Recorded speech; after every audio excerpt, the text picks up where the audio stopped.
Hello, and welcome to The Sleep Retreat. This podcast will help you relax, unwind, and if you want to, fall asleep. If you're already familiar with the show, feel free to skip ahead to 4 minutes and 30 seconds. If you're new to using a podcast to relax or fall asleep, here is why they work. By simply listening to something other than your own racing thoughts, your mind is offered a well-deserved hiatus. It's a break from all the endless, everyday thinking and processing. And it's all delivered in the form of a moderately captivating narrative, something interesting enough to hold your mind's attention, but also gentle and bland enough to lull you to sleep. Here at the Sleep Retreat, we offer a unique and creative listener experience delivered to you in 2 seamless stages. The first stage is something we call the tuck-in. During this approximately 10-minute segment, I'll be engaging your dreamy imagination and setting you down into an immersive, serene, comfortable space, a place far, far away, perfect for dozing off. And along the way, I'll guide you with simple things you can do to further relax and prepare for pending sleep. After this stage, when we are all tucked in and comfy in this make-believe lullaby land, it's time for the next stage, the drift-off. The drift-off is when we transition together into that sleepy state of slumber. First, we are guided by the somewhat interesting, yet also delightfully monotonous narration of this week's episode, often delivered in the style of an old AM radio or other lo-fi experience. After approximately 45 minutes, the narration concludes, transitioning seamlessly into a 30-minute or longer segment featuring nothing but the continued ambient sounds from our peaceful lullaby land. These soothing background noises range from the rumble of a thunderstorm and the distant calls of seagulls to the steady hum of a car engine, all designed for continued peaceful sleep. Now, it's good to know that it's common with sleep podcasts that it might take 2 or 3 listens before your brain fully sort of trains itself to relax to this show. Once you do, though, just as children love hearing the same bedtime story over and over again, upon return here, you'll find yourself quickly feeling more relaxed and peaceful and diving towards sleep. In this first series, we will feature readings from the Warren Commission report on the assassination of President John F. Kennedy. Now, this might sound like an unusual choice for a bedtime story, but believe me, it works. It's a blend of intrigue and at times wonderfully dull narrative, ideal for lulling you to sleep. I should say perhaps that the first few episodes might lean a little more towards the interesting side of the equation, but as the series progresses, they get increasingly monotonous and bland, perfect for sleeping. And you can always jump ahead in the series if you would like. Other stories are coming in the future, and there are several different sleeping environments you can choose from for each episode. Try them out until you find the perfect one for you, or maybe you mix it up from day to day, depending on your mood. If you have any questions or suggestions, send an email to info@porchlightpodcast.network. Now, let's get all settled in at the Sleep Retreat.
Tonight, you'll be dozing off from the backseat of your parents' car, softly cradled by the gentle hum of the engine as it travels homeward late at night along a country highway.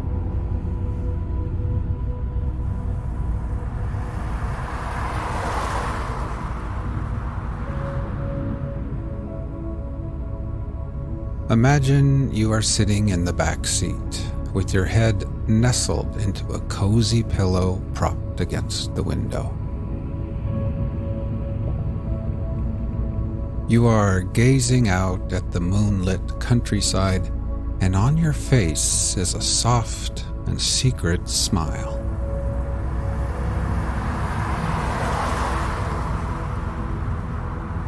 It's late Friday night, after playing in the pep band at your brother's basketball game far from home.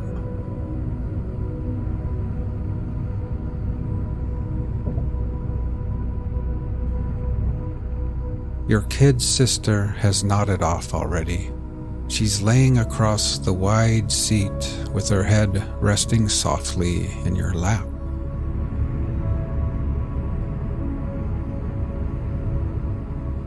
You are tired too after a long week of high school and homework, but you're also full of wonder, and that smile on your face is perfectly concealed in the shadows, only illuminated sporadically by the flickering flashes of light cast from the headlights of oncoming cars.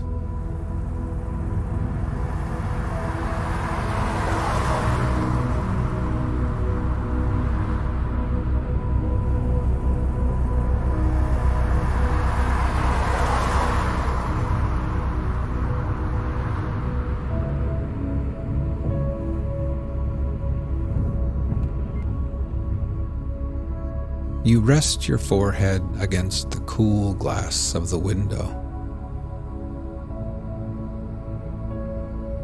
Every now and then, a distant farmhouse light appears, towering like a lighthouse in the dark, casting bright beams across the endless, waterless ocean of a prairie.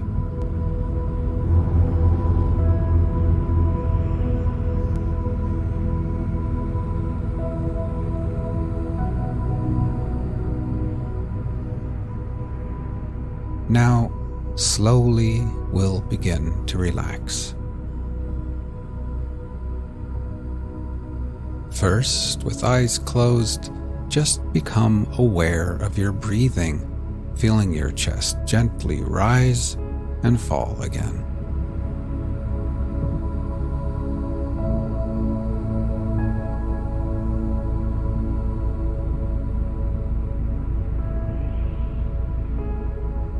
Next, we'll try taking a few deeper breaths, filling our lungs with air, holding it, and then gently exhaling and letting it all go. Ready? Inhale deeply, hold for 3, 2, 1, and then exhale.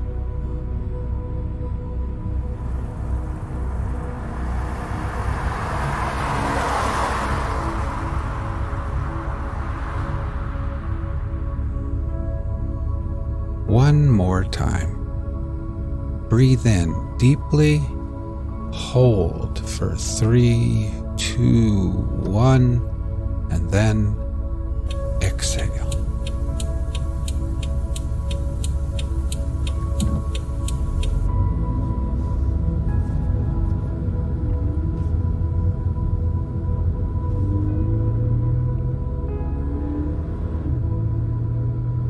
And try thinking to yourself, as I sit here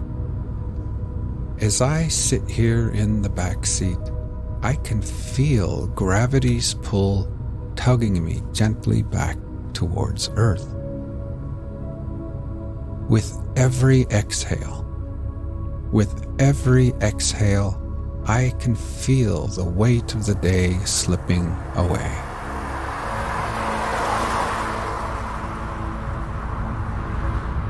I can feel my feet, my ankles, calves, knees, and my legs, each part of me relaxing deeper and becoming heavier and more relaxed.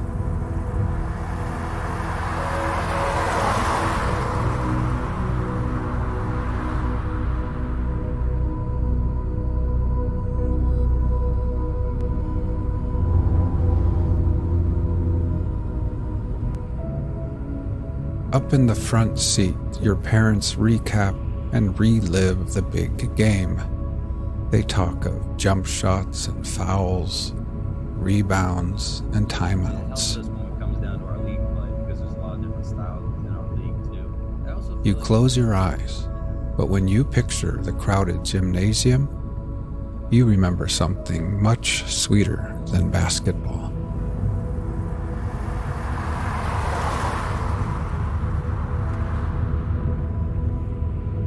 Your mind drifts back, but now the memory of the night is soothing and hypnotic, somehow quieter, as if it all played out in slow motion. Sneakers squeaking on the hardwood floor, cheers blasting out from spirit sections choreographed by cheerleaders and mascots. The aroma of popcorn and hot dogs snaking its way from concessions all the way through the hot air, above the teams and players and referees, and then high into the packed stands where you and the band played and cheered and sang. You quietly reflect on how unexpected your first love appeared in your young life. It feels as if the universe brought it to you slowly, and yet, in the end, also unexpectedly in a flash.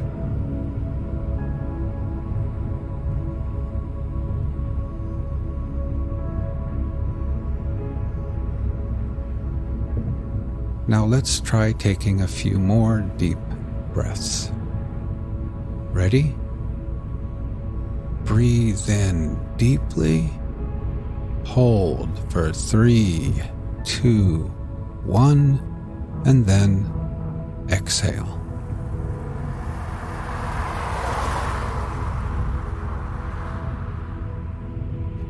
Try continuing on your own, and while doing this, try thinking to yourself, as I sit here, my whole body feels heavy and relaxed. With every exhale, I can feel gravity pulling me back towards Earth gently.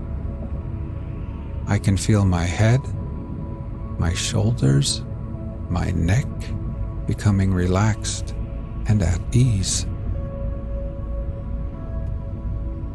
And my legs are heavy and at peace with gravity's pull. Now my whole body, my legs and feet, my arms and hands, my torso, my head and neck and shoulders, my whole body is completely at peace, relaxed, and at ease.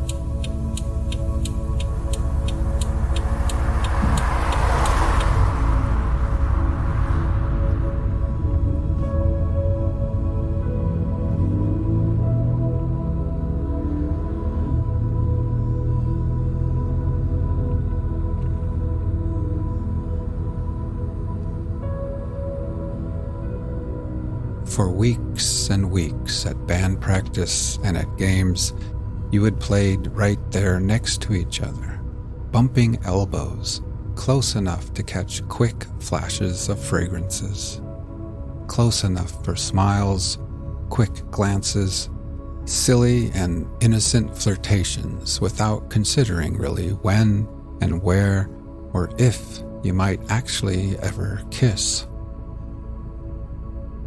And then, unexpectedly, tonight, it just happened.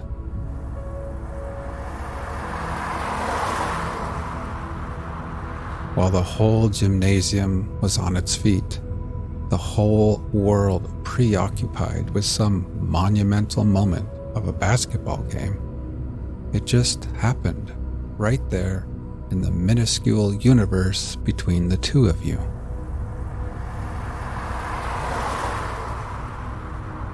When you think about it now, falling in love was a lot like those farmhouse lights out there in the darkness.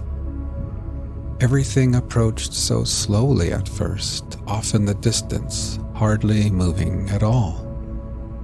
And then, love gained momentum and approached you carefully and timidly, getting closer and closer, and before you knew it, before you both knew it, true love had rushed up on you in a heartbeat, irresistible and suddenly undeniable.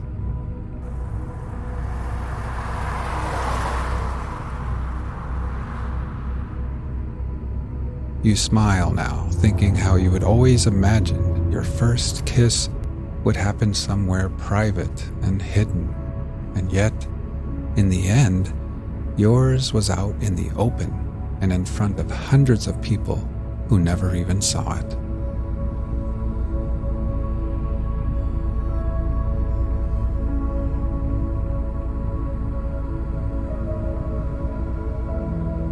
As your parents dial in the AM radio, you finally close your eyes and lean back.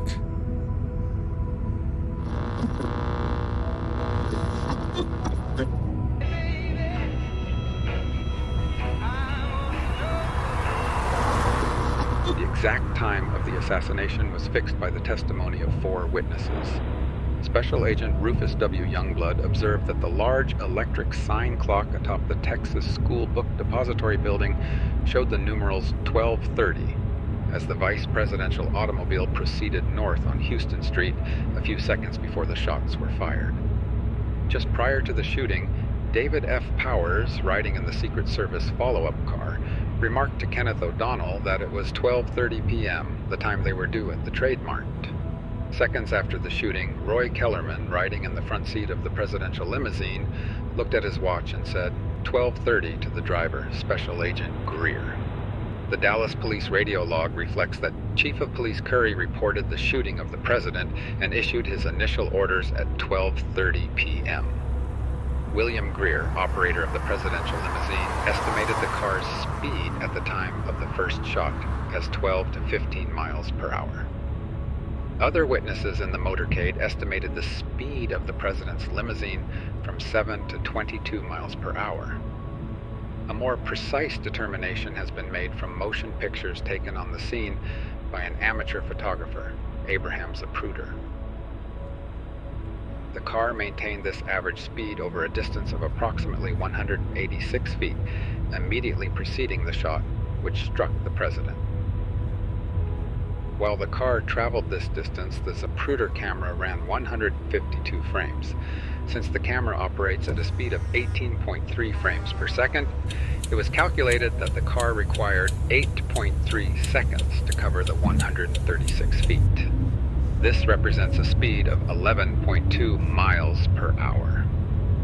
Mrs. John F. Kennedy, on the left of the rear seat of the limousine, looked toward her left and waved to the crowds along the route. Soon after the motorcade turned on Elm Street, she heard a sound similar to a motorcycle noise and a cry from Governor Connolly, which caused her to look to her right. On turning, she saw a quizzical look on her husband's face as he raised his left hand to his throat. As she cradled her mortally wounded husband, Mrs. Kennedy said, "Oh my God, they have shot my husband. I love you, Jack." Governor Connolly testified that he recognized the first noise as a rifle shot, and the thought immediately crossed his mind that it was an assassination attempt. From his position in the right jump seat immediately in front of the president, he instinctively turned to his right because the shot appeared to come from over his right shoulder. Unable to see the president as he turned to the right, the governor started to look back over his left shoulder, but he never completed the turn because he felt something strike him in in the back. In his testimony before the commission, Governor Connolly was certain that he was hit by the second shot, which he stated he did not hear. Mrs. Connolly, too, heard a frightening noise from her right. Looking over her right shoulder, she saw that the president had both hands at his neck, but she observed no blood and heard nothing. She watched as he slumped down with an empty expression on his face. Roy Kellerman, in the right front seat of the limousine, heard a report like a firecracker pop. Turning to his right in the direction of the noise, Kellerman heard the president say, "I got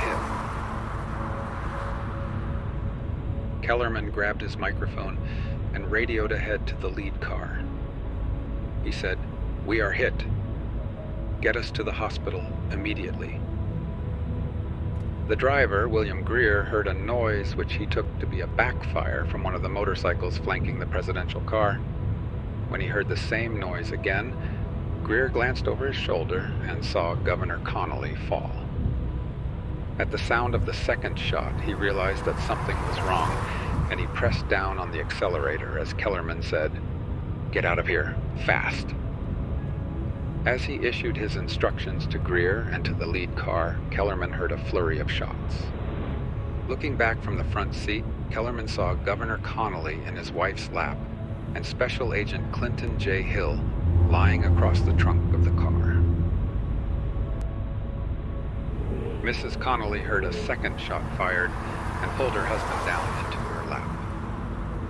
The governor was lying with his head on his wife's lap when he heard a shot hit the president. According to Governor and Mrs. Connolly, it was after this shot that Kellerman issued his emergency instructions and the car accelerated. From the left front running board of the president's follow-up car, Special Agent Hill was scanning the few people standing on the south side of Elm Street after the motorcade had turned off Houston Street. He estimated that the motorcade had slowed down to approximately 9 or 10 miles per hour on the turn at the intersection of Houston and Elm Streets, and then proceeded at a rate of 12 to 15 miles per hour, with the follow-up car trailing the president's automobile by approximately 5 feet. Hill heard a noise, which seemed to be a firecracker, coming from his right rear.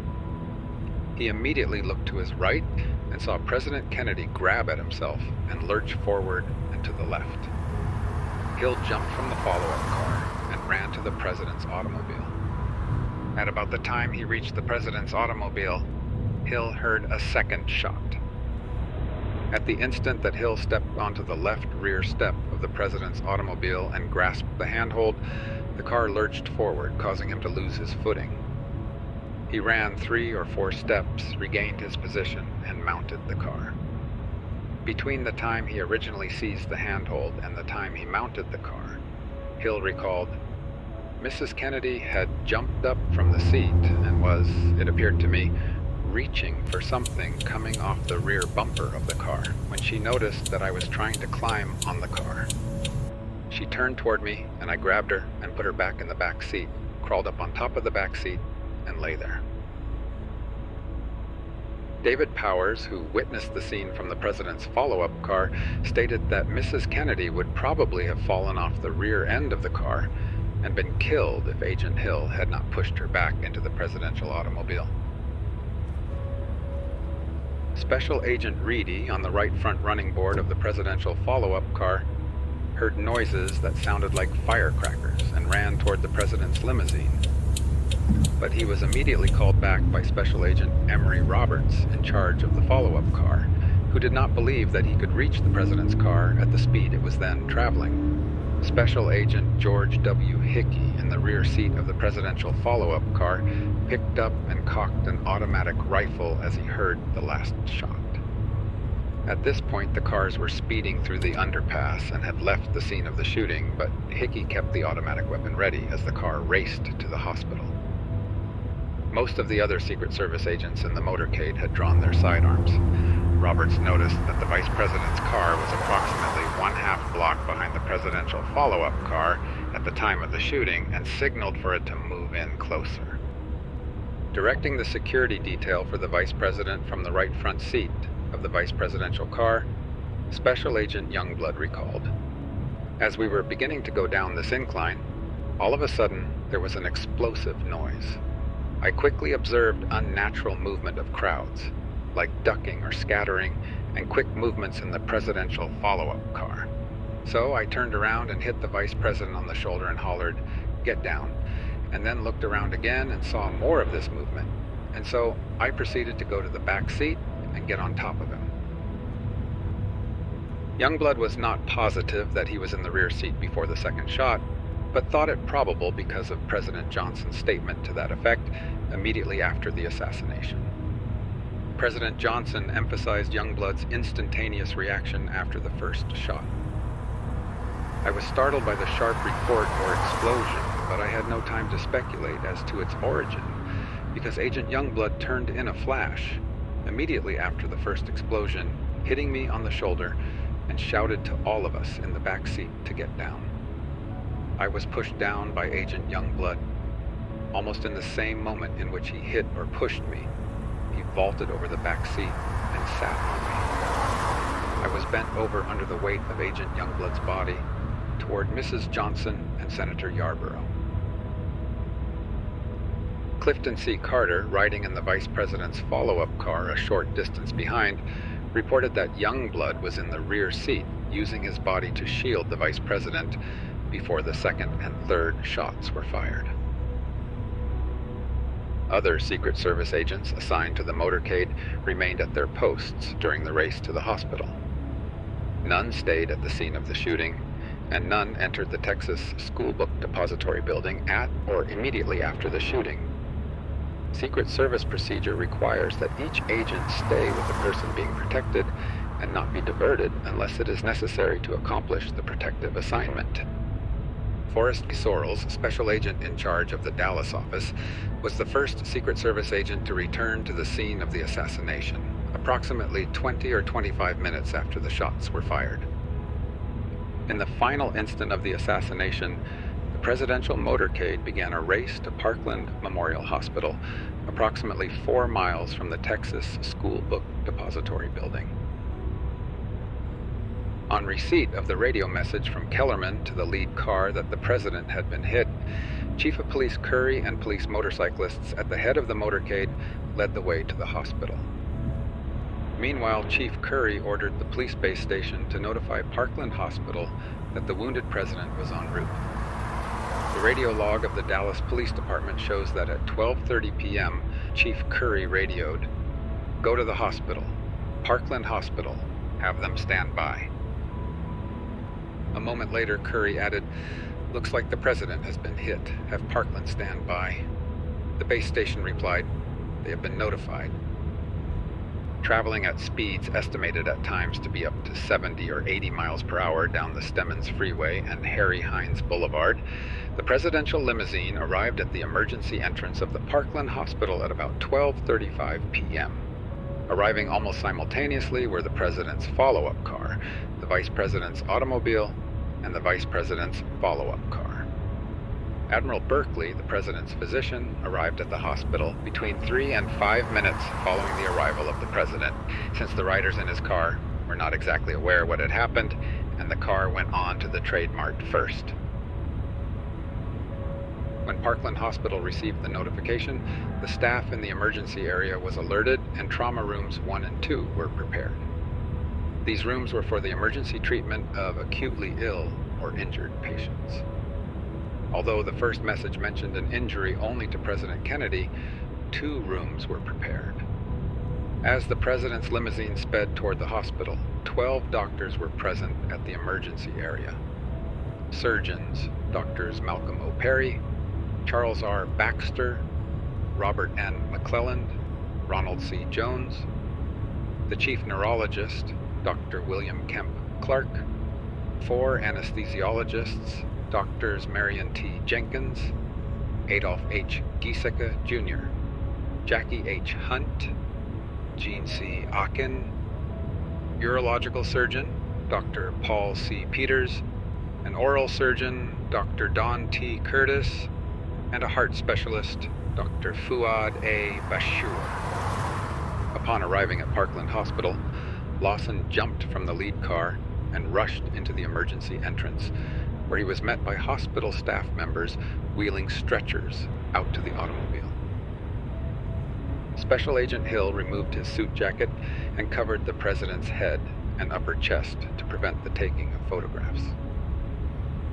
Governor Connolly, who had lost consciousness on the ride to the hospital, regained consciousness when the limousine stopped abruptly at the emergency entrance. Despite his serious wounds, Governor Connolly tried to get out of the way so that medical help could reach the president. Although he was reclining in his wife's arms, he lurched forward in an effort to stand upright and get out of the car, but he collapsed again. Then he experienced his first sensation of pain. The governor was lifted onto a stretcher and taken into Trauma Room 2. For a moment, Mrs. Kennedy refused to release the president, whom she held in her lap. But then Kellerman, Greer, and Lawson lifted the president onto a stretcher and pushed it into Trauma Room 1. The first physician to see the president at Parkland Hospital was Dr. Charles J. Carrico, a resident in general surgery. Dr. Carrico was in the emergency area, examining another patient when he was notified that President Kennedy was en route to the hospital.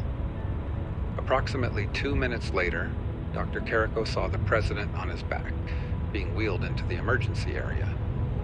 He noted that the president was blue-white or ashen in color, had slow, spasmodic agonal respiration without any coordination, made no voluntary movements, had his eyes open with the pupils dilated without any reaction to light, evidenced no palpable pulse, and had a few chest sounds, which were thought to be heartbeats. On the basis of these findings, Dr. Carrico concluded that President Kennedy was still alive. Dr. Carrico noted 2 wounds, a small bullet wound in the front lower neck and an extensive wound in the president's head. Dr. Carrico felt the president's back and determined that there was no large wound there, which would be an immediate threat to life. Observing the serious problems presented by the head wound and inadequate respiration, Dr. Carrico directed his attention to improving the president's breathing. He noted contusions, hematoma to the right of the larynx, which was deviated slightly to the left, and also ragged tissue which indicated a tracheal injury.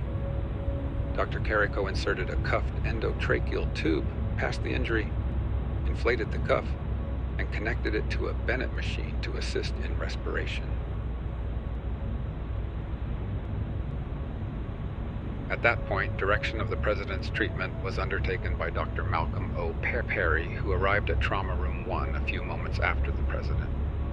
Dr. Perry noted the president's back brace as he felt for a femoral pulse, which he did not find. Observing that an effective airway had to be established if treatment was to be effective, Dr. Perry performed a tracheotomy, which required 3 to 5 minutes. While Dr. Perry was performing the tracheotomy, Drs. Carrico and Ronald Jones made cut-downs on the president's right leg and left arm to infuse blood and fluids into the circulatory system. Dr. Carrico treated the president's known adrenal insufficiency by administering hydrocortisone. Dr. Robert N. McClellan entered at that point and assisted Dr. Perry with the tracheotomy. Dr. Bashauer, Chief of Cardiology, Dr. Jenkins, Chief of Anesthesiology, and Dr. Giesecke then joined in the effort to revive the president. When Dr. Perry noted free air and blood in the president's chest cavity, he asked that chest tubes be inserted to allow for drainage of blood and air. Drs. Peters and Baxter initiated these procedures. As a result of the infusion of liquids through the cut-downs, the cardiac massage, and the airway, the doctors were able to maintain peripheral circulation as monitored at the neck artery and at the wrist. A femoral pulse was also detected in the president's leg. While these medical efforts were in progress, Dr. Clark noted some electrical activity on the cardiotachyscope attached to monitor the president's heart responses. In the absence of any neurological, muscular, or heart response, the doctors concluded that efforts to revive the president were hopeless. This was verified by Admiral Berkeley, the president's physician, who arrived at the hospital after emergency treatment was underway, and concluded that my direct services to him at that moment would have interfered with the action of the team which was in progress. At approximately 1 p.m., after last rites were administered to the president by Father Oscar L. Huber, Dr. Clark pronounced the president dead. The time was fixed at 1 p.m. as an approximation, since it was impossible to determine the precise moment when life left the president. President Kennedy could have survived the neck injury, but the head wound was fatal. From a medical viewpoint, President Kennedy was alive when he arrived at Parkland Hospital. The doctors observed that he had a heartbeat and was making some respiratory efforts, but his condition was hopeless, and the extraordinary efforts of the doctors to save him could not help but to have been unavailing. Since the Dallas doctors directed all their efforts to controlling the massive bleeding caused by the head wound and to reconstructing an airway to his lungs, the president remained on his back throughout his medical treatment at Parkland. When asked why he did not turn the president over, Dr. Carrico testified as follows. This man was in obvious extreme distress, and any more thorough inspection would have involved several minutes, considerable time, which at this juncture was not available. A thorough inspection would have involved washing and cleansing the back, and this is not practical in treating an acutely injured patient. You have to determine which things which are immediately life-threatening and cope with them before attempting to evaluate the full extent of the injuries. Did you ever have occasion to look at the president's back? No, sir. In trying to treat an acutely injured patient, you have to establish an airway, adequate ventilation, and you have to establish adequate circulation.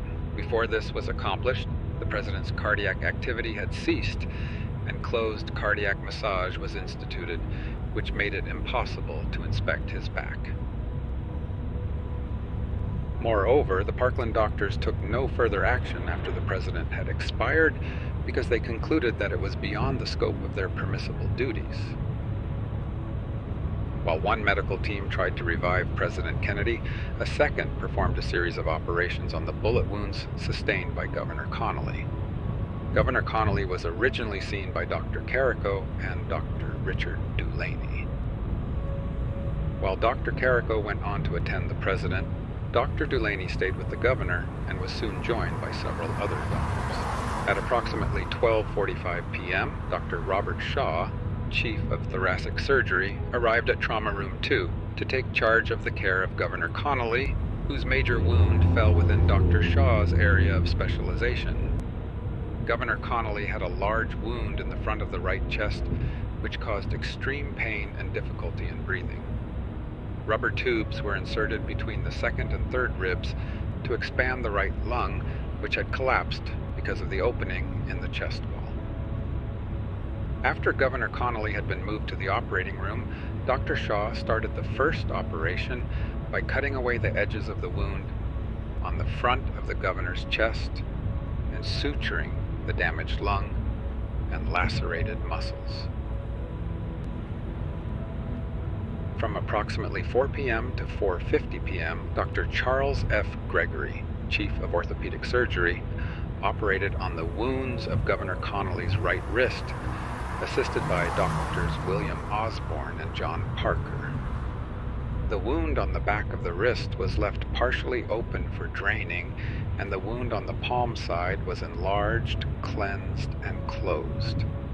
While the second operation was in progress, Dr. George T. Shires, assisted by Doctors Robert McClellan, Charles Baxter, and Ralph Don Patman, treated the gunshot wound in the left thigh. This punctuate missile wound, about 2/5 inch in diameter and located approximately 5 inches above the left knee, was cleansed and closed with sutures. But a small metallic fragment remained in the governor's leg. As President Kennedy and Governor Connolly were being removed from the limousine onto stretchers, a protective circle of Secret Service agents surrounded Vice President and Mrs. Johnson and escorted them into Parkland Hospital through the emergency entrance. the agents moved a nurse and patient out of a nearby room, lowered the shades, and took emergency security measures to protect the vice president. 2 men from the president's follow-up car were detailed to help protect the vice president. An agent was stationed at the entrance to stop anyone who was not a member of the presidential party. U.S. Representatives Henry B. Gonzalez, Jack Brooks, Homer Thornberry, and Albert Thomas joined Clifton C. Carter and the group of special agents protecting the vice president. On one occasion, Mrs. Johnson, accompanied by 2 Secret Service agents, left the room to see Mrs. Kennedy and Mrs. Connolly. Concern that the vice president might also be a target for assassination prompted the Secret Service agents to urge him to leave the hospital and return to Washington immediately. The vice president decided to wait until he received definitive word of the president's condition. At approximately 1:20 p.m., Vice President Johnson was notified by O'Donnell that President Kennedy was dead. Special Agent Youngblood learned from Mrs. Johnson the location of her 2 daughters and made arrangements through Secret Service headquarters in Washington to provide them with protection immediately. When consulted by the Vice President, O'Donnell advised him to go to the airfield immediately and return to Washington. It was decided that the Vice President should return on the presidential plane rather than on the Vice Presidential plane because it had better communication equipment. The Vice President conferred with White House Assistant Press Secretary Malcolm Kilduff and decided that there would be no release of the news of the President's death until the Vice President had left the hospital. When told that Mrs. Kennedy refused to leave without the President's body, the Vice President said that he would not leave Dallas without her. On the recommendation of the Secret Service agents, Vice President Johnson decided to board the presidential airplane, Air Force One, and wait for Mrs. Kennedy and the President's body. Immediately after President Kennedy's stretcher was wheeled into Trauma Room 1, Secret Service agents took positions at the door of the small emergency room. A nurse was asked to identify hospital personnel and to tell everyone, except necessary medical staff members, to leave the emergency room. Other Secret Service agents posted themselves in the corridors and other areas near the emergency room. Special Agent Lawson made certain that the Dallas police kept the public and press away from the immediate area of the hospital. Agents Kellerman and Hill telephoned the head of the White House detail, Gerald A. Bain, to advise him of the assassination. The telephone line to Washington was kept open throughout the remainder of the stay at the hospital.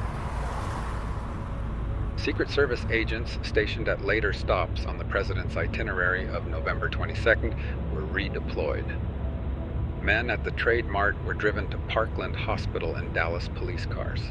The Secret Service group awaiting the President in Austin were instructed to return to Washington. Meanwhile, the Secret Service agents in charge of security at Love Field started to make arrangements for departure. As soon as one of the agents learned of the shooting, he asked the officer in charge of the police detail at the airport to institute strict security measures for the presidential aircraft, the airport terminal, and the surrounding area. Secret Service agents working with police cleared the areas adjacent to the aircraft, including warehouses, other terminal buildings, and the neighboring parking lots of all people. When security arrangements at the airport were complete, the Secret Service made the necessary arrangements for the Vice President to leave the hospital. Unmarked police cars took the Vice President and Mrs. Johnson from Parkland Hospital to Love Field.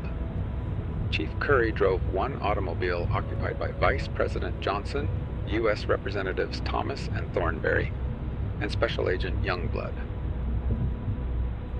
In another car, Mrs. Johnson was driven to the airport, accompanied by Secret Service agents and Representative Brooks. Motorcade policemen who escorted the automobiles were requested by the Vice President and Agent Youngblood not to use sirens. During the drive, Vice President Johnson, at Youngblood's instruction, kept below window level.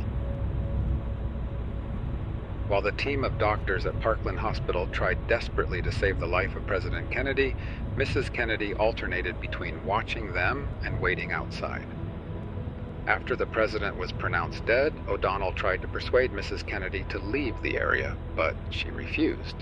She said that she intended to stay with her husband. A casket was obtained, and the president's body was prepared for removal. Before the body could be taken from the hospital, 2 Dallas officials informed members of the president's staff that the body could not be removed from the city until an autopsy was performed. Despite the protests of these officials, the casket was wheeled out of the hospital, placed in an ambulance, and transported to the airport shortly after 2 p.m. At approximately 2:15 p.m., the casket was loaded onto the rear of the presidential plane, where seats had been removed to make room.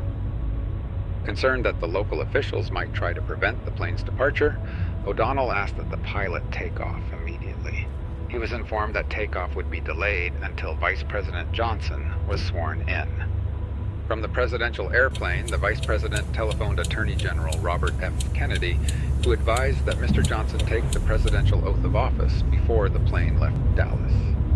Federal Judge Sarah T. Hughes hastened to the plane to administer the oath. Members of the presidential and vice presidential parties filled the central compartment of the plane to witness the swearing in. At 2:38 p.m., Lyndon B. Johnson took the oath of office as the 36th President of the United States. Mrs. Kennedy and Mrs. Johnson stood at the side of the new president as he took the oath of office. 9 minutes later, the presidential airplane departed for Washington, D.C. On the return flight, Mrs. Kennedy sat with David Powers, Kenneth O'Donnell, and Lawrence O'Brien. At 5:58 p.m. EST, Air Force One landed at Andrews AFB, where President Kennedy had begun his last trip only 31 hours before. Detailed security arrangements had been made by radio from the president's plane on the return flight. The public had been excluded from the base, and only government officials and the press were permitted near the landing area. Upon arrival, President Johnson made a brief statement over television and radio. President and Mrs. Johnson were flown by helicopter to the White House, from where Mrs. Johnson was driven to her residence under Secret Service escort. The president then walked to the Executive Office building, where he worked until 9 p.m.